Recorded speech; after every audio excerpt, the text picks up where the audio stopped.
Mobile వచ్చేసి Realme నుంచి వచ్చిన 2025లో ఫ్లాగ్షిప్ కిల్లర్ మొబైల్ అని చెప్పొచ్చు. సో ఈ మొబైల్ మనకు 7 Gen 3 ప్రాసెసర్తో రావడం జరుగుతుంది. అలాగే మనకి కోర్ కర్వ్డ్ డిస్ప్లేతో రావడం జరుగుతుంది. 6000 mAh బ్యాటరీతో కూడా రావడం జరుగుతుంది.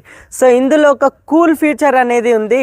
ఈ మొబైల్ కనుక మనము వైట్ కలర్ వేరియంట్ తీసుకుంటే క్లైమేట్ కండిషన్ -16 degreesలో ఉంటే కనుక మనకు బ్యాక్ ప్యానెల్ ఏదైతే ఉంటుందో అది మనకి కలర్ అయితే చేంజ్ కావడం జరుగుతుంది. IP68తో పాటు IP69 వాటర్ అండ్ రెసిస్టెంట్ తోని ఈ మొబైల్ అయితే రావడం జరుగుతుంది. దాని నుంచి వచ్చిన పౌచ్ అండి. సో బ్యాక్ సైడ్ ఇది ట్రాన్స్పరెంట్ అయితే కాదు, సిలికాన్ కేస్ ఇచ్చారు. బ్యాక్ సైడ్ అయితే ఈ విధంగా ఉంటుంది.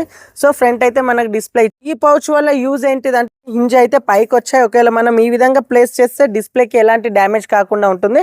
అలాగే ప్రీ అప్లైడ్ మనకి స్క్రీన్ గార్డ్ కూడా రావడం జరుగుతుంది. ఇలానే మరిన్ని ఇంట్రెస్టింగ్ వీడియోస్ కోసం do subscribe to my YouTube.